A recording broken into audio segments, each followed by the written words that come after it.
Thank you. Okay. Cool. Hello, and welcome to Beyond Craft 10 Things You Need to Know About the Business and Legal Side of Being a Creative Person. My name is David D. Levine. I'm a Hugo and Nebula winning novelist, and I am here as your moderator. I'd like to begin by having Joshua Bilms introduce himself. Hi, I'm Joshua Bilmes. I am the president of Jabberwocky Literary Agency, which I founded 26 years ago, and represent people like Brandon Sanderson, Shalane Harris, Nick Martell, just a lot of great science fiction and fantasy authors. That's me. Okay. Sam Morgan. Hey, I'm Sam Morgan. I'm a literary agent with the Lots Agency. I also represent a lot of science fiction and fantasy, and I represent such clients as Jen Lyons, Megan E. O'Keefe, A.R. Moxon, and Jay Posey. That's me. Cool. And guest of honor, Ken Liu. Hi everyone, I'm Ken Liu. I'm an author of epic fantasy and short fiction, and I also had a career as a lawyer. I'll be able to say something about that. Cool. So anybody who wants to pop in, what is the thing that that science fiction and fantasy writers who are just beginning their careers, what's the thing that the first thing that they need to know, or the first misconception they need to have corrected? I mean, I think one of the biggest, and Sam's done a lot of threads on this on Twitter, is your royalty statement isn't actually your report card. You know, the advance you get from a publisher is just an expense, and the question isn't what the royalty statement shows, it's how much more money over expenses the publisher has taken in that they get to share with you. Okay. Sam? Yeah. So that's basically a kind of a course correction that I've seen out there, that of people who are like, oh, I finally earned out. I've earned back from my royalties, all the advance that I got paid, so therefore my book is a success. That's just generally a misconception of, a book's a success. A book doesn't have to earn out for it to be profitable to the publisher, and that's kind of this idea that I'm trying to get out there for writers to know, that just because you're not earning royalties does not mean that your book is a success. And as Joshua said, your royalty statement will offer insight into that, and you just have to really look at it carefully to see how your publisher is doing, as well as how you are doing in sales. So Okay. Do you have any, if you don't have, if the royalty statement doesn't tell you how well you are doing, how do you tell, what is your report card? How do you figure out how well you're doing? Well, so it does tell you how you're doing, but you kind of have to look at it a little more clever. The easiest way I've seen is like with your ebook sales. So generally, industry standard is 25% of net receipts. So that means you get a quarter of whatever the publisher gets. So therefore, if you have, say, just a basic number, if you have $1,000 advance and you've only earned $250 from your royalty rate, you're still unearned. But your publisher, well, I'm hearing an echo. Hold on a second. Your publisher still has earned $1,000 back, so therefore they've earned whatever advance they've already paid you. They have in revenue $1,000, so therefore they're making money. It's kind of that way of thinking. You're not going to see that on your royalty statement, but if you like extrapolate the info, you can see how successful you're being. Right. So if I can just restate that, if you have $1,000 advance and you have earned $250 at a 25% rate for your ebook, that means that you can be sure that your publisher has a total list price of equal to your advance from ebooks. So that means that you can be fairly confident that they've made money, but that doesn't answer the question of whether or not they're happy with the amount of money they've made. Right. Yeah. I mean, that's subjective. That's a whole separate discussion. We'll get to that momentarily. So Ken, what would you say is the number one thing that people either need to know or misconception that they need to have corrected? You're muted. Thank you. So I'm actually going to try to answer that question by tapping into the question coming from Discord, which is whether it's best to focus on short stories or novels, or can you do both effectively? These are related questions. I think one of the misconceptions or just sort of interesting new developments is that it used to be the case that short fiction is very difficult to make into a business. It used to be the case that it is very, very difficult to have a career solely as a short fiction writer. If you're not interested in writing novels at all, you know, there are a few examples of folks who have succeeded that way, but not many. That's changing over time, largely as a result of all things the boom in streaming video. It turns out that short fiction is an excellent source of media rights and adaptations. So people who focus on short fiction because, you know, either because they prefer to do so or that's just where they naturally feel more in tune creatively, can actually have the potential of being successful in a commercial sense, because you don't necessarily need to have a lot of readers for your short fiction if it becomes a source of IP for film and TV adaptations, mainly TV these days. And that means that a lot of writers who otherwise wouldn't have had great commercial careers now can actually potentially develop commercial careers independent of novels, and that was not something that was very common in the past, but I'm seeing that it's happening more often now. Would you actually go so far as to say that it's common for people to make, you know, the kind of money you can live on off of media options on short fiction? I wouldn't say it's common, but it's no more likely. I mean, the reality is most mid-list authors don't make a huge amount of royalties. That's just the way it is, whether you specialize in novels or not.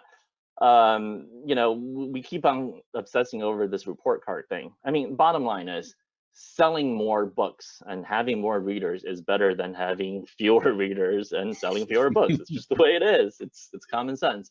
But just because you're obsessing over it does not mean you have a huge amount of influence over it. That's also true. We just don't know a lot about how books become successful. There are things we try, and you know, the old saying is 90% of your marketing effort is wasted, but you have no idea which 90%, and that's just the truth. You do the best you can, and you know, don't obsess over it. Write another book. That remains the best advice, I think. Okay. I'd like to continue on that, but first I'd ask Bridget to introduce herself. And then once you've introduced yourself, would you answer the same question that everybody else has answered, which is, what's the one thing that you would recommend that a writer who's new to writing as a business, what's the one thing that they should know or the one misconception that they should correct? You're muted. Smith? There you go. Okay, great. Yeah, I was running into technical difficulties. I've been trying to get here for like half an hour and couldn't get into the green room. I like all of the links led me there as an attendee, so finally made it here. So I am an agent at Jabberwocky. My boss is there in the other corner. And yeah, I think the thing that a new writer the most needs to know is that this is a weird and complicated business, and a lot of it is really difficult to find information about. It's not like you can Google questions about like, what does this publishing term mean? And so I think one of the most important things to do is try to learn as much as you can. And as an agent, I highly recommend getting a professional guide. But yeah, it's confusing and difficult. And yeah, don't assume that you can do it all by yourself. Okay, thank you. And Ken has talked a bit about the question from the floor about whether it's better to focus on short stories or novels. Joshua, what's your opinion on the short story versus novel question? Well, I think the worst advice you can ever get at a panel is that you have to do an apprenticeship in short fiction. We once checked, half of our clients had written short fiction before coming to us, half not. So do you need to have written short fiction to get us as your agent? Clearly not. And the art forms are very different.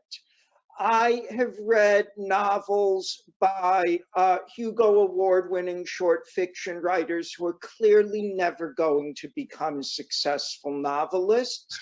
And there are, Simon Green is a client of mine who took 15 years into his career before he started writing good short fiction.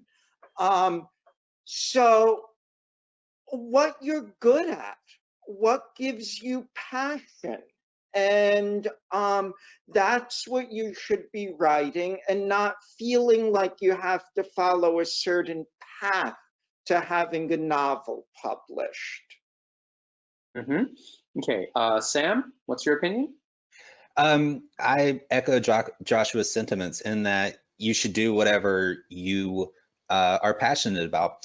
And to what Ken was saying, there are more opportunities these days for short fiction, and Hollywood has finally started realizing that there's a lot of good IP in short fiction.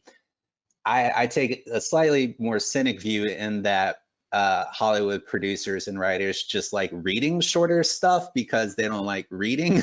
And so when you have a short story that's like 5,000 words compared to a giant epic fantasy of 400,000, they're gonna want the shorter one. So there is more opportunity there, but there also are more paid opportunities for short fiction out there. There's a lot of online magazines, a lot of online portals, and even Patreon. You know, if you can get a community of fans, they will gladly, you know, pay $1 or $2 a month for your short fiction, and that can add up and build, and that can be your whole thing these days. So it's whatever you like, and there are just ways of monetizing it these days, and that's cool. Yeah. From my own personal experience, when I started in this business in about 2000, I'd read an awful lot of introductions and essays from writers in the 50s and 60s, which is when I started reading the stuff, talking about how, of course, you do your apprenticeship in short fiction and then you write a novel. And that wasn't true then, and it's even less true now. But I ran my career believing it. And so I spent probably longer than I needed to writing short fiction. Now, mind you, I enjoy short fiction, and I think I'm pretty good at it, but you get a lot, I believe you get a lot more attention writing novels than you do writing short fiction. And in my personal experience, more money. But I know there's variation on that. Okay, somebody specifically asks, Bridget, what do you mean by a professional guide? Well, I was kind of using a joking term for an agent, because an agent can really help you with the business side so that you don't necessarily have to know how to do all of it yourself. That's part of how I view my job, is to help authors allow them the time to focus on their art, so they don't have to deal with all of the contracts and the money and all the accounting and all that kind of stuff. Okay. Yes, Joshua? There's a second way to look at professional guide, which Nick Martell touched upon in the hour before this. one of the first conventions he went to, there was another author who took him under his wing and made some introductions and helped with the networking. And that kind of thing is also professional guiding. And if you've ever tried to just go in cold to a convention, help like that can be invaluable. And it might also come from another writer in a writing group, or so there are definitely different ways at different steps in your career to find somebody to help guide you to the next level. Mm-hmm. Okay, we have a question from the floor about the definition of short, and I can answer that myself. A short story is considered to be anything under 7,500 words. A novelette, novelette is up to 15,000 words. A novella is up to 40,000, and a novel is considered 40,000 words or more. However, 40,000 words is considered really short for a novel, and an awful lot of novels published in paper are more in the 80, 90, 100,000 words. What would you say is the floor for a novel? What would you say is the sweet spot word count for a novel today, given that it has changed quite a bit over the past 20 years? However long the novel needs to be. There's no sweet spot. You can have something like the Jonathan Strange book, which was hundreds of thousands, and then you can have like trying to think of a short one that came out recently. But yeah, it's whatever the book needs to be. Epic fantasy tends to be longer, science fiction more in the mid-range, commercial thrillers are slightly between like the 70 and 90, but like there's no one number that's going to be right for. Yeah, I'll say that tastes change over time, and there's no prediction. I mean, recently, as a result of Tor.com experimenting with these novellas and short novels, they've had great commercial success. I mean, Tochi Onyebuchi's Riot Baby is a very short novel and has done extremely well. So, the fact that this is happening shows that it used to be the conventional wisdom was that very short novels was in the middle of nowhere. It's too long to be a novella and too short to be successful as a novel. But I think with the rise of e-reading and experimenting small paperbacks, it doesn't appear to be the case anymore. Yeah. So it used to be. Yes, please. Sorry. I wanted to add on to something that Sam said, which is how long it needs to be. And needs, I think, is the imperative word there. Because I see a lot of things coming in my query inbox that are 200,000 words long. And I look at the first 5 sample pages and I'm like, this book does not need to be this long. If you need that to get the story, to tell the story, then so be it. But a lot of the time I'm like, this could probably be trimmed down. A really safe number. I'm always happy when I see 110,000 words in the query, because I'm like, okay, that sounds like it's enough space to actually get the story building up, and it's also not going to take me 2 months to read. But again, it's whatever the book needs. Okay. Got a number of questions coming up, and I think I'm going to. There's a couple of questions about how do you get short stories adapted to media? Is there a pitch mechanism? Are there queries to agents for media? How do you if you've written a bunch of short stories, how do you turn those into big Hollywood bucks? The way I work with that is that I work with film co-agents that are specifically look for, they're called book to film agents, and they take the material that I represent and they have the connections in LA with producers, writers, directors, networks, all them. And they, sorry, I'm echoing again. And they're the ones that will find the people that will make it like that. And so I work with them to get that made. Mm-hmm. Do you do that for short fiction or you personally only for novels? Yeah, if any of my clients have short fiction that I think would make a great TV show or movie, I will absolutely rep that and send it to my film co-agents. And do you have any clients who only do short fiction? Not at the moment, but I'm open to it if they're really good. Yeah. Yeah, my agent doesn't represent my short fiction. There just isn't, 15% of a $500 short story isn't worth his time. It's So also not beneficial to you. Like having an agent for a novel is really important to get to the major publishers. Having an agent doesn't help you sell your short fiction. Okay. I can talk a little bit from the writer's perspective, just given my own experience. I would say that the thing you want to remember most is there's really no one set formula for how these things happen. You really just try to show up. That's probably the most important piece of advice I can give. For example, when I was publishing very widely in short fiction, my approach was always to go for as much exposure as possible. So I granted reprint rights very widely, not necessarily the sort of advice that agents would give you. I think some agents advise you to be very careful with that in order to keep up the value of your short fiction. I went with a different strategy. I just allowed reprints everywhere. The benefit of that is I didn't have a film media agent early on, but because I was very widely reprinted everywhere, eventually people noticed me either by listening to an audio reading of it on NPR or just by bumping into it or something like that. First, it was film students who reached out to me, wanted to do some very cheap little option to do a short film. And then later on, when those films started showing up, it got more people interested. So the point is, you can make it happen if you just show up. There's a huge amount of luck involved here. I mean, nowadays I don't do it that way anymore. I have a proper media manager agent who represents the media rights in all of my fiction novels as well as short fiction. But early on, I did it all myself, and it seemed to have worked okay.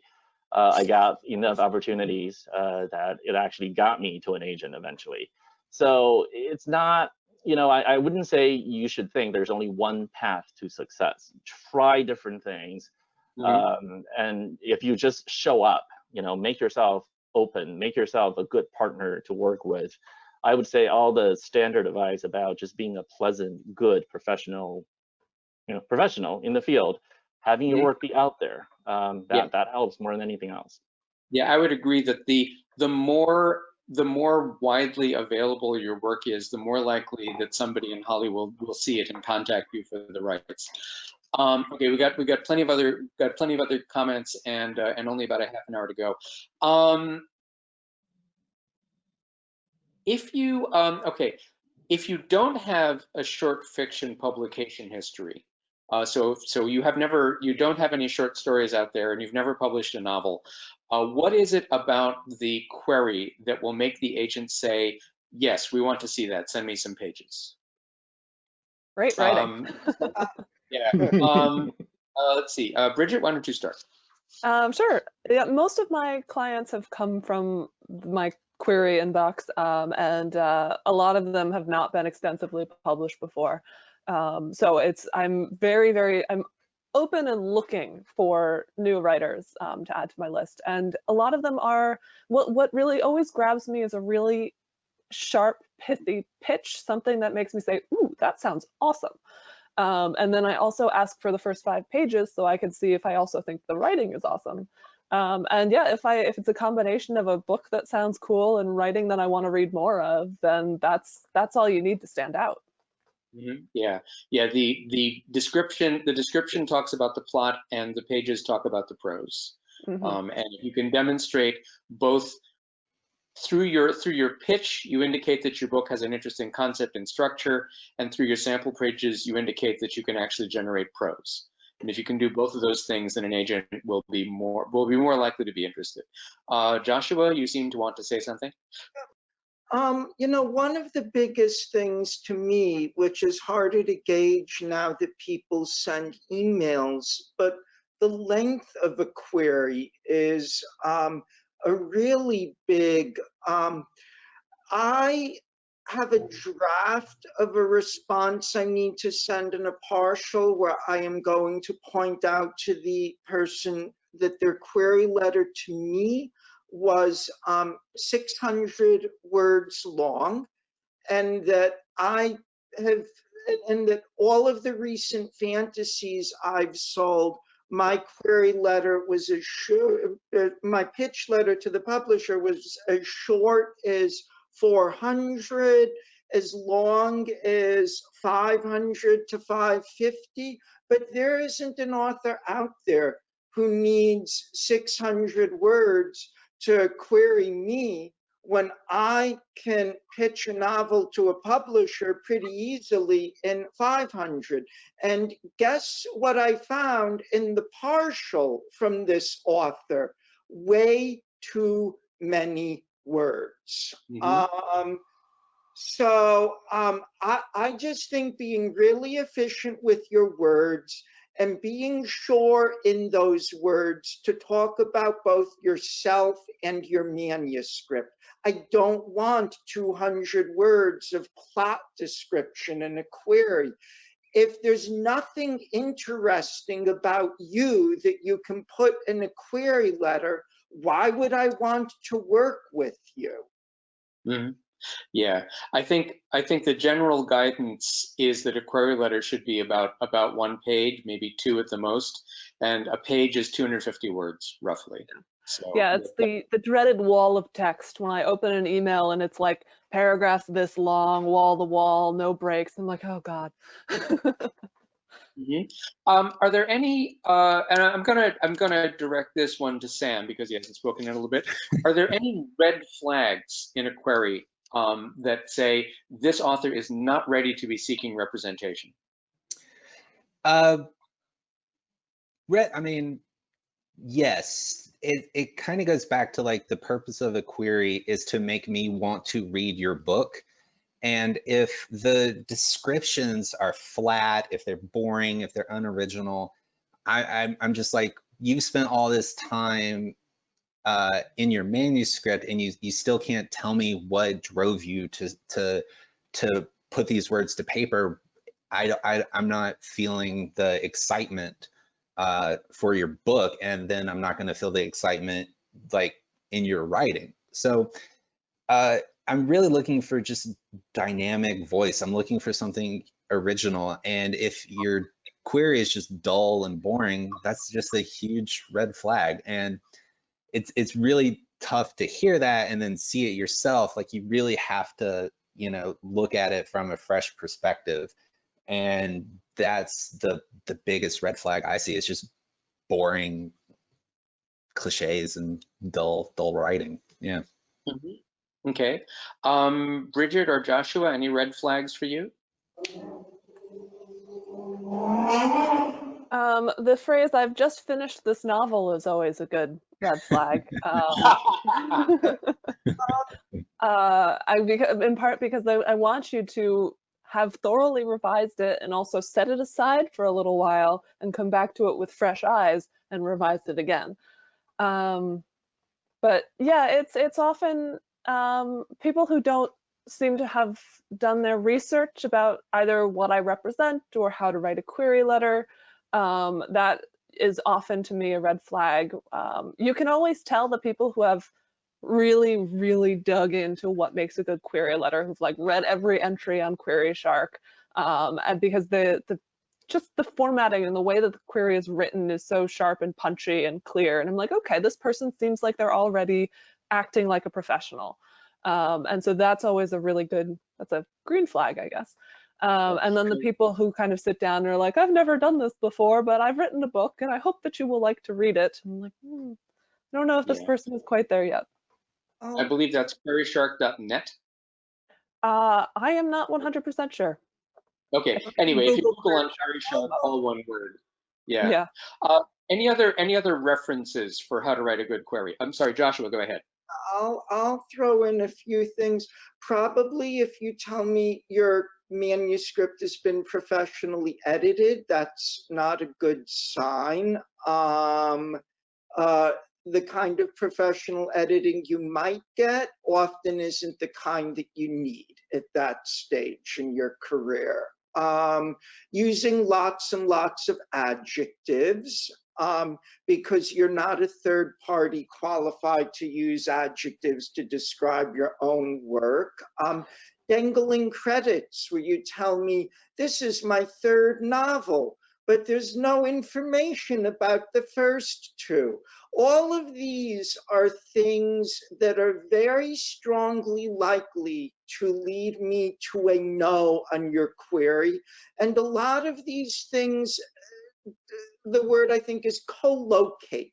So if you're doing one of these, you're probably doing other of them.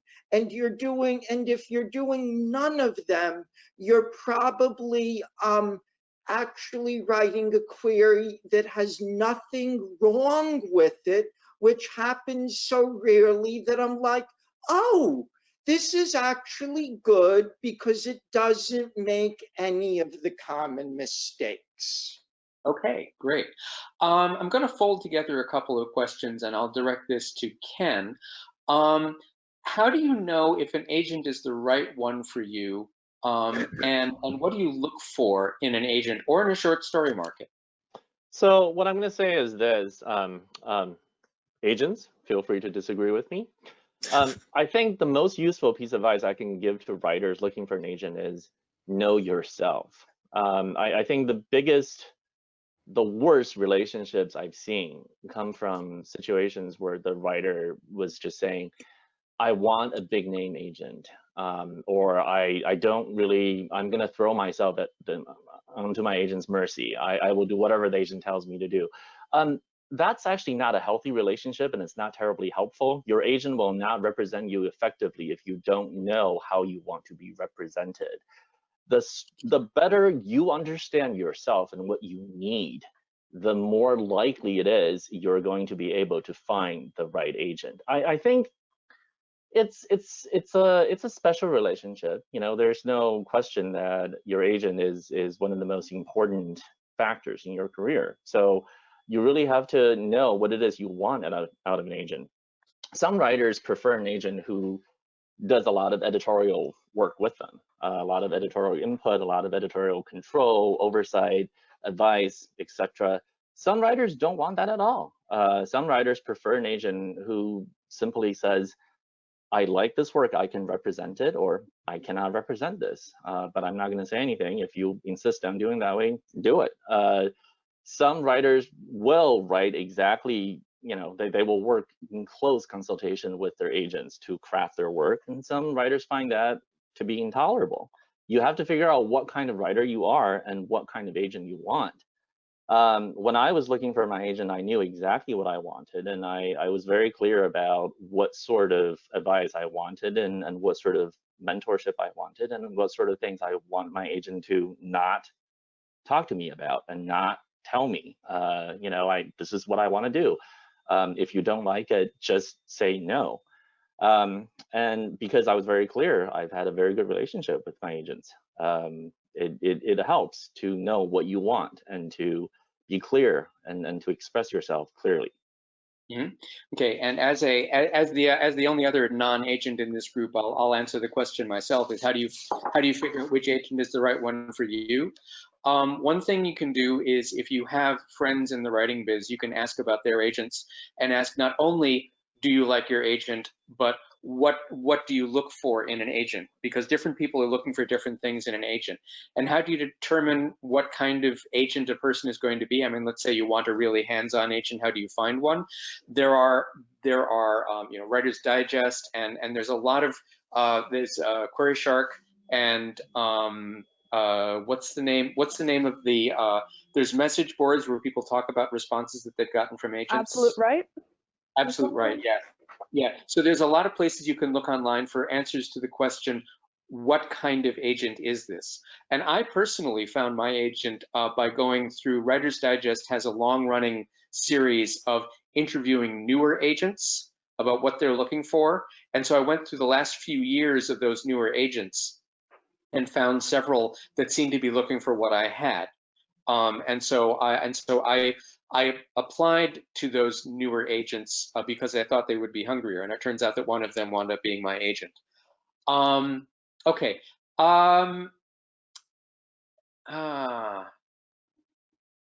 I think we've got more questions than we have time. Let's talk briefly about comps, comparable titles. How important are comps? And I have an answer to this one, but anybody feel compelled to speak up? I'd rather have none than really unuseful ones. So like if you're gonna comp your book to Harry Potter or Game of Thrones, that's not actually useful for me, and it's probably not even true.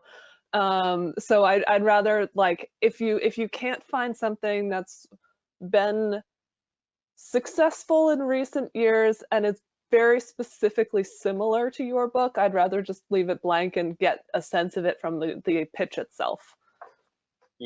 Yeah, I agree that comp titles are really important in my opinion, and it needs to be something that's recent, successful, and directly comparable.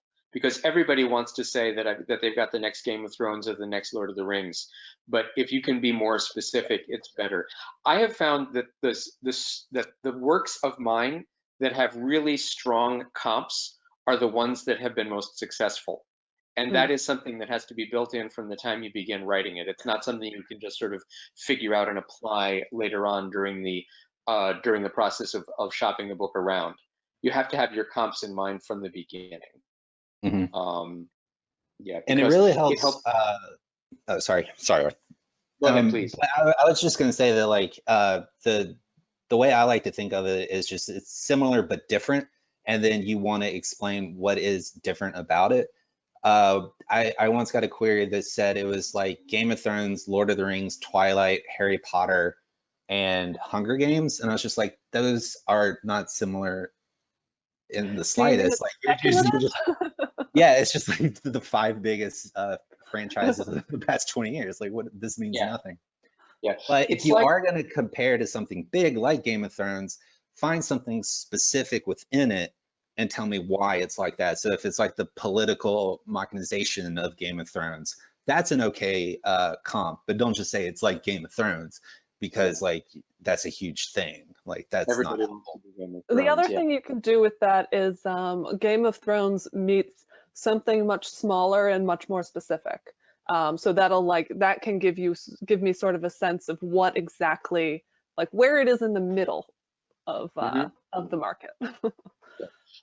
Somebody, I forget which one of you, said something about mentioning that you'd been professionally edited was a red flag. Was that Joshua? Yeah. So what kind of editing, if any, should authors get before querying an agent? So, I mean, a good part of it has to just come from within, from having read a lot and learned from it, and sometimes just by brute force of writing the million practice words. A lot of the people who can do a good developmental edit, they might be able to help you with the punctuation or things, but what they can't help you on is just finding that thing within, that spark of just really being able to put words down on the page, just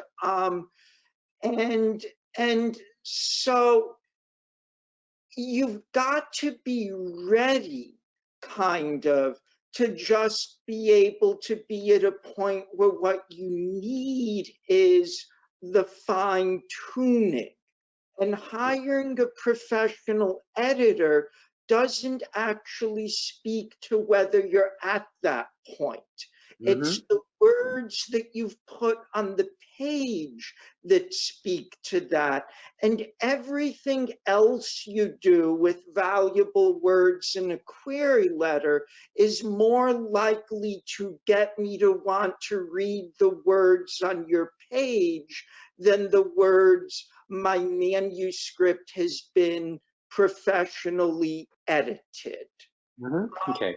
So I'm not opposed to professional editing. I'm just saying it's not a productive use of words in a query letter. Okay, good. Okay, we've only got a Few minutes left. So To I'm going add on to what Joshua said, just really quickly, the other thing to do is get beta readers and critique partners so that you are working on editing each other, and those people will travel with you through your publishing journey, and you'll learn from editing them as much as you learn from them editing you. Yes. Okay. I've saved this one for last because it could easily take over the entire panel if allowed to. Is what should authors think about when they're considering seeking traditional publishing versus self-publishing? Ken, I haven't heard from you in a little bit. So I don't feel qualified to opine on this since I never, experiment with self-publishing seriously. I can only say as an observer of multiple friends who have had very successful self-publishing careers, either just on their own or that eventually turned into traditional publishing or hybrid careers, that I think self-publishing is a very viable route. In fact, if you know you're writing in a niche that does very well on self-publishing platforms, but that isn't very well represented in traditional publishing, you may very well be better served pursuing that route. A lot of people have done very well doing so.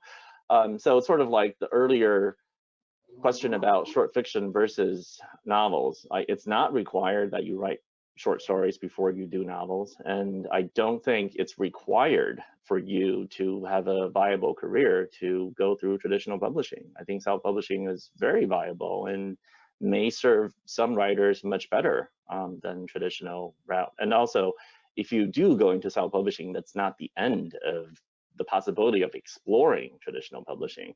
Plenty of self-published novels that have done very well were then picked up for traditional publishing, sometimes in edited form and sometimes not.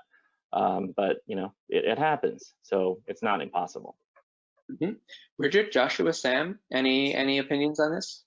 I think if the one thing to keep in mind with self-publishing is that you are responsible for the entire process. You're responsible for editing, for making a great cover, for all the marketing, for laying out the pages. And if you want to be successful at self-publishing, you have to do all those steps very well. And one of the benefits of traditional publishing is you are, when you give up your rights and stuff and you give up a portion of your royalties, you're paying people to do that for you, professionals that are hopefully really good at it. And that's one of the things I see people just diving into self-publishing too quickly, and when they don't realize is that it takes a lot of work that you have to do yourself in order to be successful. So just keep that in mind if you want to self-publish. It's all on you. Yeah. I think when you're considering self versus traditional publishing, you have to look inside yourself. What are your goals and what are your skills? If you're really good at marketing, if you have an eye for layout, if you understand the market, and you enjoy doing these things, then self-publishing might be for you. But if you really want to focus on the writing and not on the marketing and running a small business, then traditional publishing may be for you. It really depends on what you're good at and what you enjoy doing. And how much control you need. Oh yeah, that's huge. That's another thing to think about is if you're going through traditional publishing, you are not necessarily going to get a say in what your cover looks like. And hopefully it'll be a fantastic one and you'll be thrilled with it.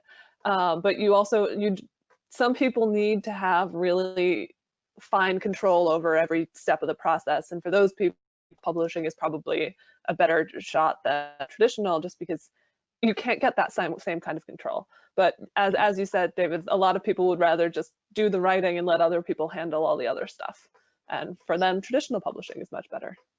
I like to say that traditional publishing offers the illusion of security, self-publishing offers the illusion of control. But the fact is that in this business, there is no security and there is no control.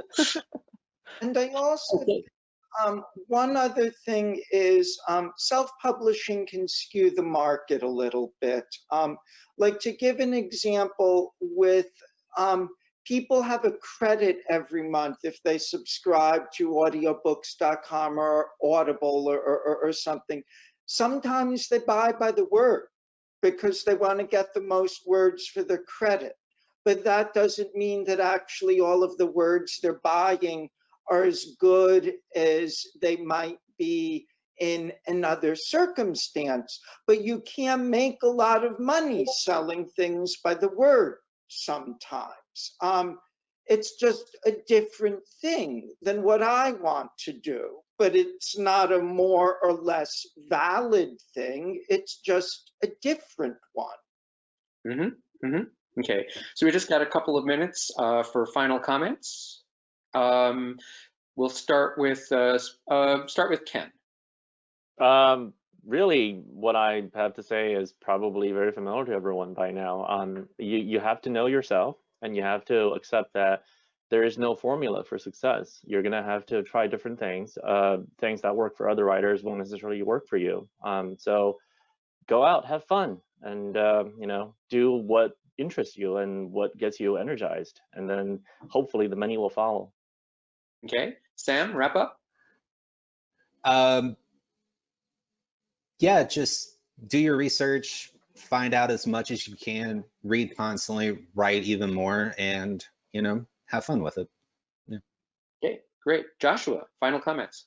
William Goldman's famous comment, nobody knows anything, but the more you know, the more you are actually able to know something good. Okay, the more you know. Okay, Bridget, final comments.